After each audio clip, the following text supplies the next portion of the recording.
मोदी जी की चीन के साथ प्रति आत्मीयता जो है वो सार्वजनिक है। इस केमिस्ट्री की दलील उन्होंने स्वयं दी है। वो भारत के अकेले ऐसे प्रधानमंत्री हैं जो 18 बार चीन के प्रमुखों के साथ वार्ता किए हैं। साबरमती के तट पर उन्होंने झूले झूले हैं, महाबलीपुरम में उन्होंने गलबैया करी है, वो सब किया है। लेकिन क्या मोदी जी ये बताएंगे कि चीन के साथ निपटने की उनकी रणनीति आखिर क्या है? और इसीलिए हमारे सिर्फ और सिर्फ 10 सवाल हैं मोदी जी से। और ये सवाल हम नहीं दोहरा रहे हैं, ये सवाल हम नहीं पूछ रहे हैं। आज जाबाजों की बरसी पर यह सवाल पूरा देश आपसे पूछ रहा है, मोदी जी आखिर 20 जाबाजों सैनिकों की शहादत का बदला हम कैसे लेंगे, कब लेंगे?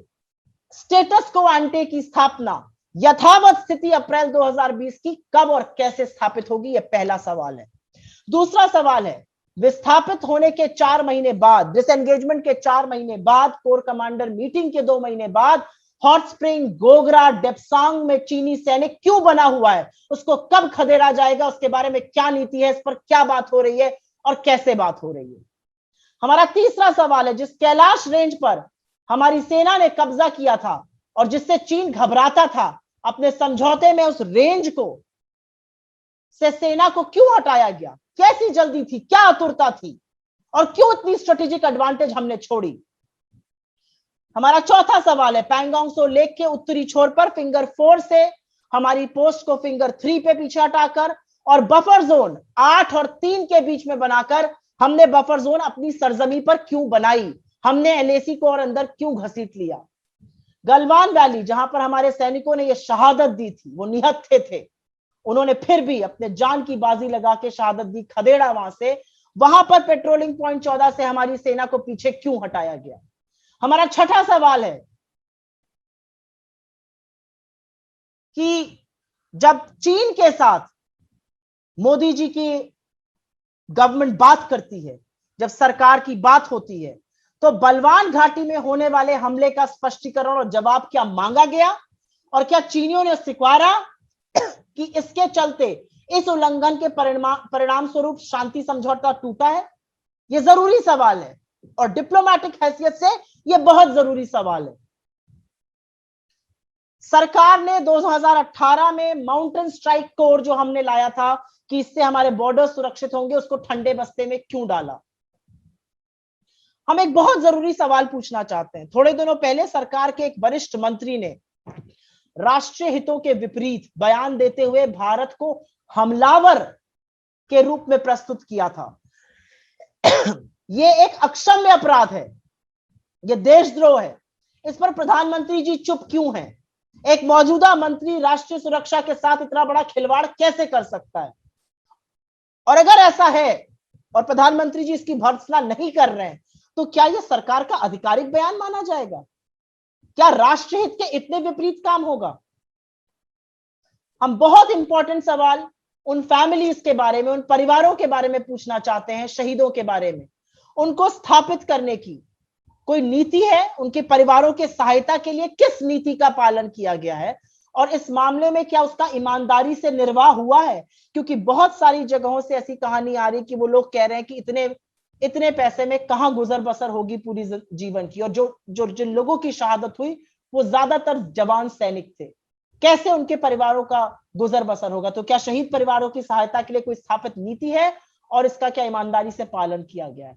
और अंत में प्रधानमंत्री मोदी जी से मैं पुनः सवाल करते हैं हम, क्या उनकी बहुचर्चित निजी संपर्क का शीर्ष चीनी नेतृत्व के साथ स्पष्टीकरण मांगने में इस्तेमाल किया गया है? और अगर ऐसा नहीं किया गया है तो इस केमिस्ट्री, इस आत्मीयता, इस अपनेपन का क्या फायदा है?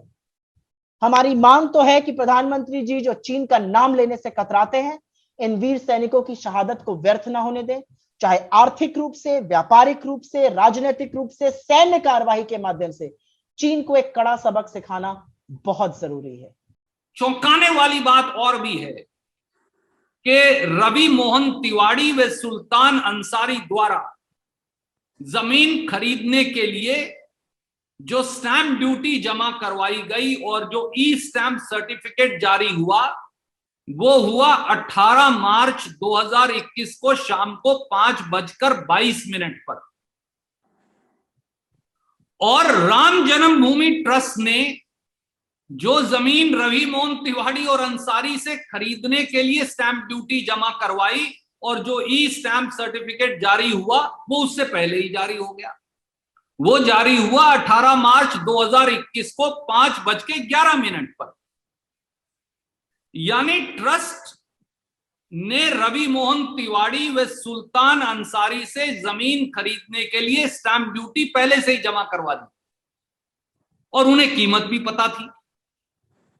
पर उस समय तो 5:11 पर जब ट्रस्ट ने यह पैसा जमा करवाया और स्टैंप ड्यूटी कीमत के अनुसार निर्धारित होती है, तो रवि मोहन तिवाड़ी और सुल्तान अंसारी तो जमीन के मालिक ही नहीं थे। तो ट्रस्ट को कैसे मालूम था कि वो 7:10 पे ये जमीन खरीदेंगे और उसके बाद 7:15 पर ट्रस्ट उनसे ये जमीन खरीदेगी? ट्रस्ट को 5:11 पे ये कैसे पता चल गया? और रवि मोहन तिवाड़ी और सुल्तान अंसारी ने तो स्टैंप ड्यूटी भी नहीं खरीदी थी। उन्होंने तो स्टैंप ड्यूटी भी 5:22 पे खरीदी। तो यहां दाल काली नहीं, दाल में काला नहीं, पूरी दाल काली है। और एक और तथ्य है साथियों, तथा कथित तौर से यह भी बताया जा रहा है कि जो रवि मोहन तिवाड़ी खरीदार हैं, जिन्होंने फिर ट्रस्ट को यह जमीन चिपका दी 2 करोड़ वाली 18.5 करोड़ में, वो भाजपा के प्रमुख नेता मोदी जी के नजदीकी अयोध्या के मेयर श्री ऋषिकेश उपाध्याय के रिश्तेदार हैं। श्री राम मंदिर निर्माण तो देख लीजिए, भारतीय जनता पार्टी के मेयर, भाजपा के नेता, आरएसएस के पूर्व जो प्रांतीय सर्व संघ चालक हैं, आरएसएस के आजीवन सदस्य, वो सब इसके अंदर है।